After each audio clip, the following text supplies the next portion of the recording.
오늘 하나님께서 우리에게 주시는 말씀 같이 보겠습니다. 호세아 9장 15절 16절 말씀입니다. 호세아 9장 15절 16절 말씀을 저와 여러분들이 한 절씩 교독하여서 읽겠습니다. 이 백성의 온갖 죄악은 길갈에서 시작된다. 내가 그들을 미워하기 시작한 것도 길갈에서다. 하는 짓이 악하니 그들을 나의 집에서 쫓아내겠다. 다시는 그들을 사랑하지 않을 것이다. 대신이라는 것들도 모조리 나를 거슬렀다. 에브라임은 그 밑동이 찍혀서 뿌리가 말라버렸으니 열매를 맺지 못할 것이다.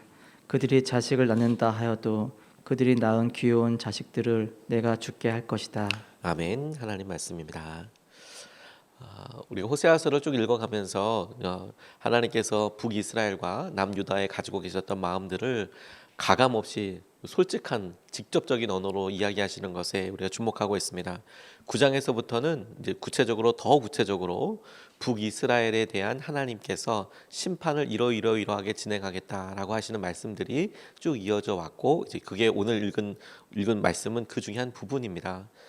이스라엘, 북이스라엘, 에브라임 이것이 같은 것을 지금 말하고 있다는 것을 혼용해서 사용하고 있다는 것을 우리가 한 번 더 기억할 필요가 있겠습니다.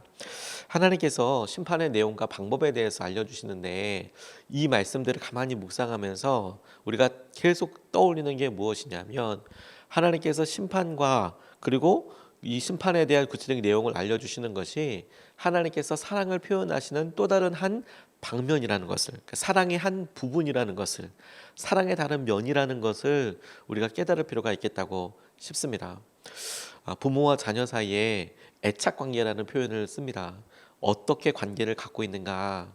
다시 말해서 아이들이 부모로부터 사랑을 많이 받고 그 사랑을 받는다는 것을 본인이 알 때 아이들이 자존감도 높아질 뿐만 아니라 결정적인 차이들이 있더라고요. 애착 관계가 건강하고 서로 사랑하는 것에 대한 확신이 있으면 간혹 부모님이 아이의 잘못을 지적하고 그거 고쳐라라고 이야기할 때 아이들은 아직 어리니까 짜증도 낼 수 있고 심지어는 자기의 마음을 표현할 수도 있지만 그 다음이 중요하더라고요.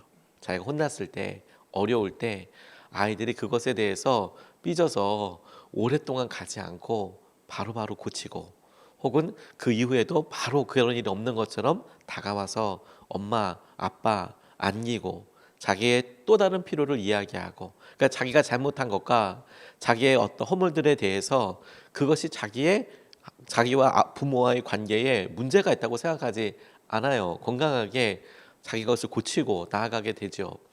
하나님과 우리들 사이의 관계도 하나님께서 죄를 지적하시고 그것에 대해서 고쳐라라고 말씀하실 때에 아픕니다. 그게 안 아프다고 이야기할 수는 없겠지요. 그런데 그 다음에 어떻게 행동하느냐, 그것을 보고 하나님 못 믿겠다, 하나님 날 미워하신다, 나를 버리셨다라고 생각할 거냐, 아니면 하나님께서 이 일을 통하여 나를 더 깊은 관계로 부르실 것이냐, 이걸 우리가 바라보게 되지요. 믿음이 그런 애착 관계가 참 닮아 있는 부분이 있습니다. 오늘 본문 말씀을 통해서도 두 가지로 같이 살펴보고 싶은 것이, 하나, 하나님께서 지금 지명을 하나 딱 대시고 너희들이 그렇게 내 마음을 힘들게 하고 어려워했던 것이 길갈에서부터다라고 하시는 말씀을 먼저 주목하고 싶습니다. 15절 말씀을 보면 이 백성의 온갖 죄악은 길갈에서 시작된다. 내가 그들을 미워하기 시작한 것도 길갈에서다. 하는 짓이 악하니 그들을 나의 집에서 쫓아내겠다. 다시는 그들을 사랑하지 않을 것이다. 대신이라는 것들도 모조리 나를 거슬렀다. 이렇게 이야기합니다.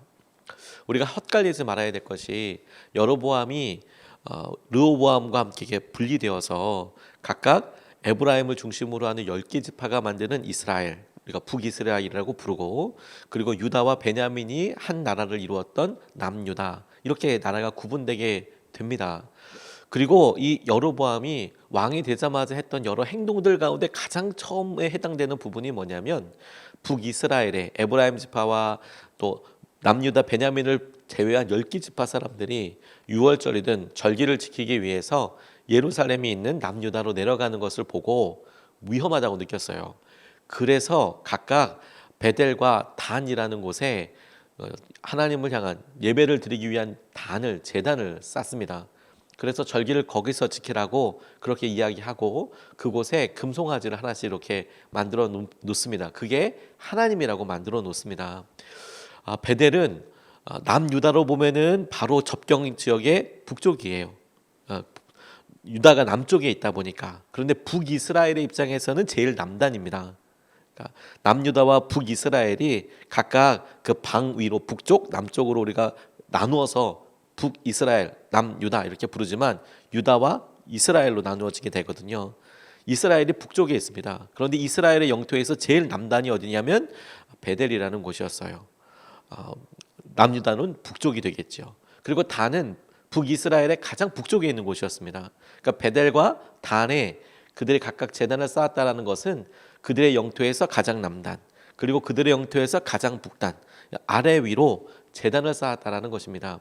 그런데 길갈과 무슨 상관이 있는가? 우리가 이것을 말씀을 묵상할 때 이들이 우상 숭배를 했던 곳인가? 라고 얘기할 때 떠오르는 것은 베델과 단인데 하나님께서 우리도 깜빡 잊고 우리도 그것에 대해서 생각하지 못했던 죄의 시작점에 대해서 딱 주목하고 계시는 거예요. 길갈은 이스라엘 백성들이 출애굽해서 가나안 땅으로 돌아왔을 때 그들이 약속의 땅 가나안에 들어오기 전에 40년 동안 광야를 유리방황하면서 하나님의 명령대로 할례를 받지 못했을 때 요단강을 넘어와서 길갈에서 그들을 정결케 하는 예식을 합니다. 그런데 또 하나 중요한 사건이 있어요. 그들이 길갈에서 사울 왕에게 기름을 붓습니다. 사울 왕을 세웠던 곳이 길갈입니다. 여기서 너희들이 길갈에서부터 잘못을 하고 길갈에서부터 마음에 들지 않았다라고 이야기하는 것은 하나님께서 사무엘에게 말씀하셨던 대로 그들이 너를 버려서 너를 버린 것이 아니고 내가 그들의 왕이 되는 것을 싫어하여서 자신들의 왕을 구하는 것이다. 사무엘상 8장 7절 말씀에 이야기하신 것처럼 너를 미워하는 게 아니다. 이스라엘이 내가 하나님이 되는 것, 그들의 왕이 되는 것을 거부한 것이다. 이렇게 이야기하십니다. 그래서 사무엘이 이야기를 해요. 백성들한테 너희들이 왕을 뽑으면 이런 일이 있을 거고 이렇게 될 거다. 세금 내야 될 거고 아들들과 딸들이 와서 군역을 지거나 또 왕들이 이렇게 하는데 와서 뭐 봉사를 하거나 막 이렇게 될 거다 막 이야기하는데도 백성들이 좋다고 왕을 달라고 우리에게도 왕이 필요하다고 이야기하셔서 하나님께서 마침내 왕을 뽑는 과정을 통해서 사울에게 기름을 부으세요. 하나님께서 그 마음을 그때 사무엘에게 이야기하셨던 것을 백성들에게 이야기하셨지만 백성들은 그것을 죄라고 인식하지 않았던 것 같습니다. 그런데 여러분, 하나님께서 북이스라엘과 남유다가 갈라지기도 전에 이스라엘의 첫 번째 왕을 세웠을 그때에 그 길갈을 이야기하면서 길갈에서부터 너희들이 한 행동들에 대하여 옳지 않다라고 이야기하시는 것이 이렇게 해석이 적용이 되겠다고 싶었어요.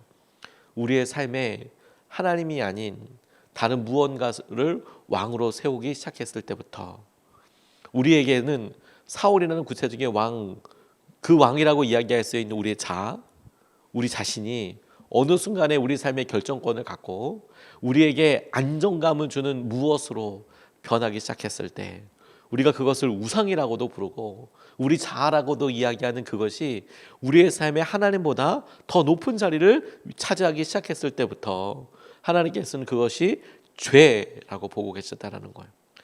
우리가 교만이라고 이야기하는 그 안에 숨어있는 우상과 우리 자신이 우리 자신을 경배하는 행동, 우리 삶의 결정권을 우리가 가고 있다고 생각하는 교만함에 대해서 하나님은 길갈이라는 그 표현을 통해 그것도 우상이 이루어지고 있는 것이다. 그것도 내가 미워하는 것이다.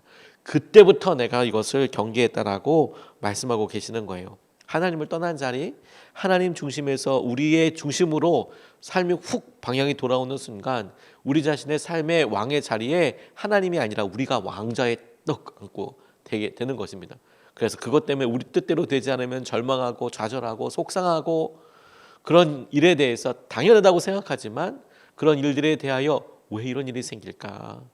우리 삶에 내가 결정할 수 있다고 생각하고 내가 왕이라고 생각하고 살았구나. 하나님이 그런 것들을 깨닫게 하시는 과정들로 우리를 고난으로 때로는 어려움으로 이끌어 가신다는 거예요. 생명의 삶 큐티를 하다 보니 어느 분이 자기 삶에 있었던 간증을 글로 이렇게 나누셨는데 본인의 삶에 이런 이야기를 나누시더라고요. 아버지가 철도 공무원으로 열심히 일하셨지만 술을 그렇게 좋아하셔서 그 술 먹는 거 보고 아우 많이 어려움을 느끼다가 초등학교 무렵에 사고가 나셔서 술 취한 아버지가 사고가 나셔서 1년 동안이나 아무 일도 못 하시게 됐더래요. 그걸 보고 자기는 술 절대 먹지 말아야지. 그리고 나는 능력 있는 사람 돼야지. 공부 열심히 했답니다. 대학을 졸업하고 장남이었던 이분이 좋은 직장에도 취직하게 되고 대기업에도 다니게 되고 그래서 승승장구하면서 취직도 하고 그러다가 결혼도 하고 가정을 꾸리고 그렇게 했는데 세상에 능력을 받고 능력을 인정받고 사람들에게 자기가 했던 대로 결과도 나오고 투자도 되고 그러니까 정말 승승장구하게 가다가 주식에 손을 대기 시작하고 주식하는 사람이 다 그런 것은 아니겠지만 이분에게 있어서는 어느 순간에 자신이 해야 될 캐퍼빌러티를 수준을 확 넘어가서 빚을 져서 주식을 투자하기 시작하고 그러다가 결국에는 본인이 벌었던 돈 전부 다 날리고 강남의 대형 아파트를 2채나 팔고 중독된 것처럼 부모님 동생 돈까지 싹 다 모아서 그냥 그대로 콕콕콕 접어서 그냥 딱 먹어버렸다는 거예요. 그래서 아무것도 없이 정말 싹 다 남아서 나중에는 명예퇴직 대상이 돼서 나오게 됐답니다. 직장도 3년 동안 백수 생활을 하게 됐대요. 3년 동안 얼마나 힘들었는지. 그러다가 하다 안 되니까 본인이 취업이 되지 않으니까 고속도로 도로 건설 현장에서 막노동을 시작하셨대요. 할 게 없으니까 본인이 뭘 전공했고 어떤 일 이런 거 다 필요 없고 이제 고속도로 건설 현장에서 열심히 무거운 철근을 옮겨 다니면서 회한의 눈물을 흘리는데 이분이 어느 날 큐티를 하는데 속히 부하고자 하는 자는 형벌을 면하지 못하리라 이 말씀을 턱 보게 됐다는 거예요.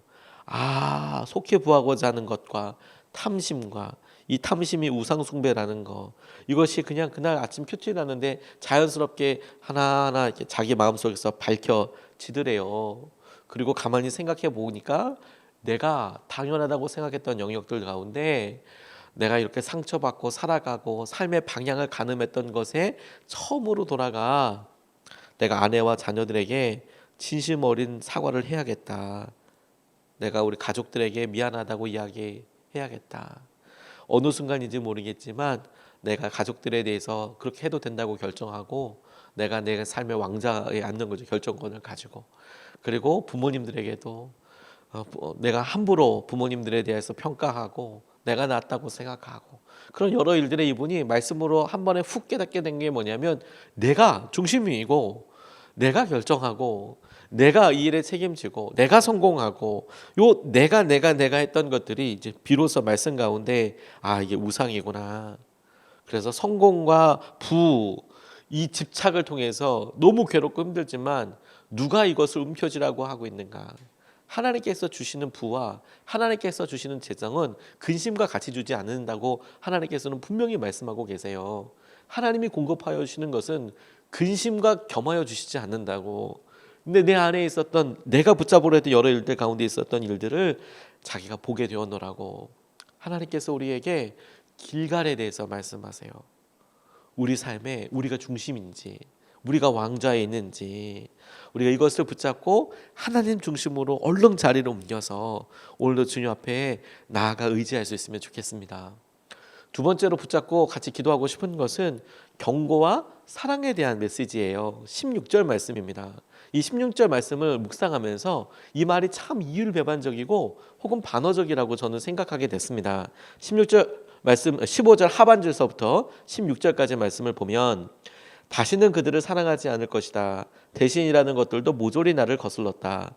에브라임은 그 밑동이 찍혀서 뿌리가 말라 버렸으니 열매를 맺지 못할 것이다. 그들이 자식을 낳는다 하여도 그들이 낳은 귀여운 자식들을 내가 죽게 할 것이다. 이렇게 이야기합니다. 이 말씀 그대로 이렇게 보면 참 두렵고 그리고 이 말씀을 묵상하면서도 이 일이 혹여라도 우리에게 임할까 너무 두려운 마음으로 기도하게 되는데 여기서 이제 호세아서를 바라보는 주님과의 애착 관계랄까요? 주님께서 이렇게 말씀하시는 것에 대한 우리의 태도들을 점검할 수 있게 되겠다고 싶었습니다. 호세아서에서 하나님이 말씀하시는 내용과 방법을 따라가 보면 이율배반적이고 심지어 반어적인 의미가 있을 때가 있어요. 이율배반적이라 함은 하나님께서 우리를 사랑하신다는 거, 이것은 참이고 진리입니다. 하나님께서 죄를 미워하시고 심판하신다는 것도 참이고 진리입니다. 그런데 문제는 그게 동일한 사람이라는 거예요. 하나님이 사랑하시는데 그 사랑하는 사람을 심판하세요. 이건 말씀으로도 우리에게 약속하신 참이고 진리인데 우리가 그냥 아주 표면적으로 생각하기에 사랑과 심판은 언뜻 보면 같이 가면 안 되는 것 같은 거예요. 하나님이 사랑하신다면 모든 인류를 다 사랑하셔야지. 죄 짓는 사람도 그냥 다 사랑하셔야지. 이렇게 생각하게 되던가, 아주 그냥 머리 이성적으로만 생각하면, 혹은 죄인이라면 그러면 다 율법대로 다 없애셔야지. 다 심판하셔야지. 근데 사랑이라는 것도 참으로 이야기하시고 심판이라는 것도, 경고도 그대로 말씀하시니 참 이율배반적이죠. 그리고 그걸 표현하실 때 굉장히 반어적으로 이야기하세요. 다시 말해서 본인의 의도와는 반대로 이야기하실 경우들이 있어요. 사랑한다 이렇게 이야기하지 않고 너희들을 멸하시겠다 이렇게 이야기하는 거죠. 그러니까 그 말씀 그대로 듣고 아이고 죽었구나, 딴 데 가서 줄 서야겠다 이렇게 생각하는 순간 하나님의 본심에 대해서 우리가 전혀 다르게 왜곡하게 되는 삶이 됩니다. 부모가 물론 그런 표현과 방법이 좋은 표현이라고 할 수는 없겠지만, 좋은 예라고 할 수는 없겠지만, 자녀들에게 어떤 특정한 행동과 잘못들을 지적해 주기 위해서 너 그러려면 내 자녀 아니다 이렇게 얘기하는 순간 그렇군요. 그리고 나가면 이게 정상적인 과정이 아니잖아요. 잘못했습니다. 제가 잘못했습니다. 이렇게 부모와의 관계 가운데 더 바짝 다가오는 게 정상 아니겠습니까? 하나님께서 사랑하시는 사람들에게 심판에 대해서 이야기하실 때 그 과정을 통해서 하나님께서는 이 사랑의 아픔과 함께 고난의 참여를 같이 이야기하시는 거예요. 내가 사랑하는 너에게 이렇게 하는 것이 아프다. 그리고 네가 겪게 될 심판과 그런 과정들에 내가 함께한다. 이제 이런 의미들이 함께 내포되어 있어요. 그래서 그들의 자녀들을 심판하시겠다고 이야기하지 않습니까? 근데 저는 이 말씀 묵상하다가 심판하실 거면 심판하면 되는데 왜 기록을 남기셨을까? 이걸 조금만 묵상해 봐도 이해가 되지가 않는 거예요. 왜? 그들에게 심판하겠다라는 메시지, 글을 남겼습니다. 말씀을 남겼습니다. 그 말씀은 누가 보게 될까요? 그 말씀은 누구를 위한 말씀일까요? 여러분 생각해 보셨어요? 성경에 있습니다. 성경에 있어서 제게 이렇게 왔어요. 그러면 이 내용대로 심판을 내가 받습니다. 그러면 이 남겨진 글은 누가 보는 겁니까? 죽을 내가 보는 겁니까? 아닙니다. 제 자녀들이 보게 될 겁니다. 제 아내나 제 주위에 있는 사람들이 이 말씀을 보게 될 겁니다. 하나님께서 너희들 자녀들을 그렇게 멸하겠다고 이야기하시지만 심판의 내용을 적어두시고 심판의 방법에 대해서 적어두세요. 그 얘기는 그 내용과 말씀을 보게 될 사람들은 여전히 하나님을 경외하는 후손들이 될 거예요. 그런데 심판이라고 이야기하고 있는 거예요. 하나님의 말씀과 하나님께서 왜 심판하시는지, 어떤 마음이었는지를 이야기하게 될 때 우리에게는 돌이킬 수 있는 중요한 기준을 갖게 돼요. 우리가 이래서 하나님으로부터 이런 아픔을 당연스럽게 이렇게 받게 되었구나. 아, 그곳에서부터 우리가 돌이켜서 하나님을 붙잡을 수 있는 거구나. 그래서 주님 앞에 바짝 나아갈 수 있게 되는 겁니다. 이게 가장 중요한 부분인 거예요. 하나님의 사랑을 의지하게 되는 것이죠. 하나님 말씀하시는데 하나님께서 이렇게 말씀하시는 내용들과 그런데 그 내용들이 향하고 있는 방향들이 반대예요. 그러면서도 그 말씀을 이루어 나가요. 돌이키라고 말씀하시는 것이죠. 근데 어느 순간에 우리가 여전히 그 자리에도 판단하는 자리로 가고, 하나님 그렇게 말씀하셔? 그러면 우리와의 관계는 내가 결정해. 나는 그만이야. 나는 아니야. 난 섭섭해. 난 이러면 안 할 거야. 어느 순간에 하나님과의 관계에 있어서 누가 주도권을 가지고 가고 있나? 우리가 가고 있어요. 그걸 길갈에서부터라고 이야기하고 계시는 거예요. 하나님은 말씀하시면서 우리의 후손과 우리의 삶의 여러 영역들을 말씀하고 계시죠. 올해 안타까운 일들 중에서 유명한 연예인이 스스로 극단적인 행동을 한 일이 있었습니다. 근데 안타까웠던 일이 그 일도 너무 안타깝지만 나중에 그분이 아주 독실한 기독교인이었다는 거예요. 유명한 기독교인이었다는 거예요. 그래서 정말 더 마음이 아팠습니다. 그 일을 뭐 설명하기가 너무 어렵죠. 어렵습니다. 그래서 그분에 대해서 함부로 이야기하고 싶은 마음이 전혀 없습니다. 근데 다만 그 일들을 보면서 제게 되게 안타까움으로 여겨졌던 부분들은 뭐냐면 그분의 어떠함을 평가하는 게 아니라 그걸 바라보고 이야기하는 사람들에 대해서 되게 좀 생각을 많이 하게 됐어요. 물론 그런 일들에 대해서 누군가는 설명을 해야 되고 그게 어떤 의미인지 이야기할 수 있겠지만 그럼에도 불구하고 그것이 말하여 다른 사람들에게 나누어지고 의견이 되는 데 있어서 어느 순간에 조금 더 오래 신앙생활을 했다는 사람들이 혹은 교계를 이끌어 간다는 어떤 분들이 심판자의 위치에 이렇게 있어요. 결정하는 자리에 있어요. 한 사람의 안타까운 일 앞에 그 안타까운 일들로 힘들어하는 유족들을 위로해주고 사랑하고 그리고 그분에게 있었던 일들에 대해서 같이 아파하고 그리고 그런 일들이 다시 발생하지 않도록 깨어서 기도하고 권면하고 이게 아마 우선일 거고 그리고 그 일에 있어서 우리가 중요한 교훈들을 얻어야 한다면 같이 아파하고 힘들어하는 마음으로 그것을 찾아가고 우리의 것으로 삼아야 하겠지요. 근데 어느 순간에 사람들 너무 쉽게 자기들이 심판자의 위치에 딱 가서 그러면 돼, 안 돼부터 이야기하기 이제 시작해요. 안 돼, 돼. 그리고 그것을 통해서 함부로 이제 재단하려고 합니다. 근데 그 자리에 우리가 다른 사람이 있을 때는 그나마 그걸 가지고 뭐 이렇게 영향력이 뭐 그렇게 생각보다 오래 가진 않습니다. 근데 그게 우리 자신에게 향하지 않습니까? 그러면 엄청 오래 가요. 우리가 우리 스스로 판단을 딱 합니다. 이러면 돼, 안 돼. 그래서 스스로 관계를 단절 짓습니다. 렘브란트 그림을 보고 빈센트 반 고흐는 렘브란트 그림을 보고 하나님을 느끼게 해준다고 생각했대요. 이야기했대요. 반면에 화학자들은 그냥 염료 덩어리다. 이건 그냥 화학 작용에 의해서 나타난 그런 현상들 뿐이다. 이렇게 평가한다고 하지요. 어떤 것은 그것을 보고 하나님께서 은혜를 생각하고 그 너머에 있는 것을 바라보죠. 경고와 심판의 메시지 앞에 우리가 조용히 무릎 꿇고 하나님께서 하실 일을 봐요. 하나님이 우리에게 사랑하신다 이야기하시는구나. 우리가 하나님 중심으로 뿐만 아니라 하나님이 우리를 사랑하신다고 이야기하는 그 사랑에 의지해야겠구나. 하나님 여전히 우리를 포기하시지 않으시는구나. 이것을 붙잡고 오늘도 나아가면 좋겠습니다. 오늘 두 가지 말씀을 같이 나눴습니다. 첫 번째는 길갈에서 우리의 삶에 우리가 왕좌에 올랐던 우리 삶의 사울이 왕이 되고 하나님이 왕이었던 것에서 우리 중심으로 돌아왔던 그때를 기억하여 하나님 우리가 하나님 중심으로 살기를 원합니다. 이렇게 기도하기를 원하고 두 번째로 경고와 사랑에 대해서 이야기할 때 우리에게 말씀하신 심판과 경고 우리의 죄에 대해서 우리가 아프지만 드러나게 될 때 그러니까 하나님을 더 의지해야겠네요. 하나님의 사랑에 의지해야겠습니다. 이것을 붙잡고 두 번 나눠서 같이 기도하겠습니다. 첫 번째로 기도하고 싶은 것은 우리가 스스로 우리 삶의 왕좌에서 내려오고 하나님을 왕으로 모시며 순종하는 삶을 살게 해달라고 기도하겠습니다. 우리는 종이고 종은 결정하지 않습니다. 주인이 하시는 것이고 왕의 명령하시는 겁니다. 왕의 명령을 우리는 순종하는 사람이고 따라가는 것이죠. 우리 삶의 우선순위가 바뀌어서 우리가 원하는 것이 왜 하나님이 안 들어주냐. 이건 어느 순간에 하나님이 종이고 우리가 왕이 되어 있는 거예요. 위치를 바꿔야 돼요. 우리가 우리 삶의 왕좌에서 내려오고 하나님 우리는 급한 거 아무것도 없습니다. 하나님이 이루시게 될 것을 믿습니다. 하나님이 왕이십니다. 우리 삶에 가장 좋은 것을 이끌어 주실 것을 믿습니다. 우리도 순종하는 삶을 살게 해 주십시오. 우리가 첫 번째로 같이 함께 기도하겠습니다.